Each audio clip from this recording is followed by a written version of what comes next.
ગુજરાત સરકારના પાણી પુરવઠા અને જળ સંપત્તિ વિભાગના માનનીય રાજ્યમંત્રી તથા નર્મદા જિલ્લાના પ્રભારી મંત્રી ઈશ્વરસિંહ પટેલના હસ્તે આજે નીલકંઠ ધામ પોઈચા ખાતે 5 દિવસીય શ્રાવણોત્સવ મેળાનો ખુલ્લો મૂકવામાં આવ્યો હતો।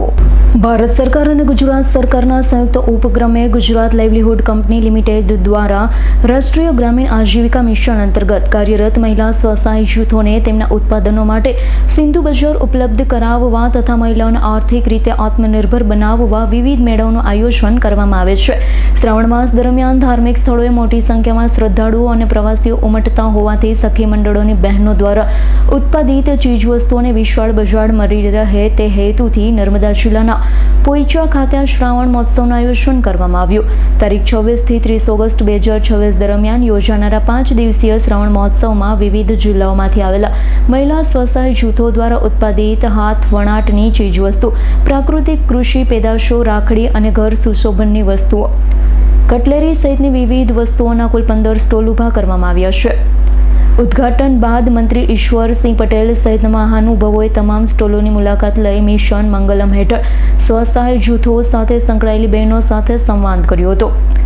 આ પ્રસંગે નર્મદા જિલ્લાના 5 સખી મંડળોને કેશ ક્રેડિટ લોન અંતર્ગત કુલ ₹29.50 લાખની લોનના ચેક મંત્રી તથા મહાનુભાવોના હસ્તે અર્પણ કરવામાં આવ્યા।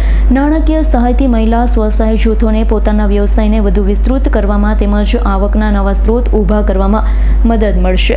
નર્મદા જિલ્લાના પોઈચા સ્વામિનારાયણ મંદિર ખાતે શ્રાવણ ઉત્સવની આજથી પ્રારંભ કરવામાં આવ્યો છે, ત્યારે નર્મદા જિલ્લો, તાપી જિલ્લો, અન્ય જિલ્લાઓના સખી મંદિરોને પણ અહીંયા સ્ટોલ આપીને જે સખી મંદિરો પોતે પોતાની જે ચીજવસ્તુઓ બનાવી રહ્યા છે, એમાં થેલી હોય, રાખડી હોય, આવી અનેક ચીજવસ્તુઓ બનાવીને આ સ્ટોલ દ્વારા એ લોકો અહીંયાથી વેચાણ કરવાના છે।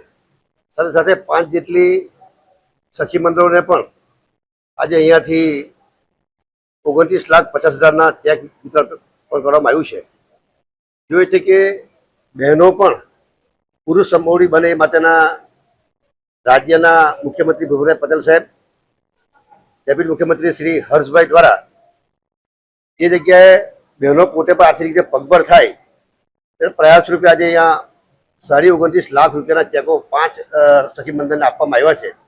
આવનારા દિવસોમાં ભાઈઓની સાથે સાથે બહેનો પણ પોતે આર્થિક રીતે કમાણી કરે અને ઘરની અંદર એની આર્થિક રીતે આવક પણ વધે એ પ્રકારના સરકારના પદે ત્યારે આજે અહીંયા ખૂબ ખૂબ શુભેચ્છા પાઠવું છું। તમામ સખી મંડળની બહેનોને પણ પોતે ચીજવસ્તુ વધારે બનાવીને વધારે બલ્કની અંદર એનું વેચાણ થાય, બહેનોને પણ ખૂબ અભિનંદન છું। આવનારા દિવસોમાં આપ પણ ખૂબ આગળ વધો, આર્થિક રીતે મજબૂત થાવ એ શુભેચ્છાઓ। દીપક જગતાપનો રિપોર્ટ, આસમાન ન્યૂઝ, રાજપીપળા। અમારી તમામ માહિતીથી અપડેટ રહેવા માટે જોડાયેલા રહો S9 ન્યૂઝ સાથે।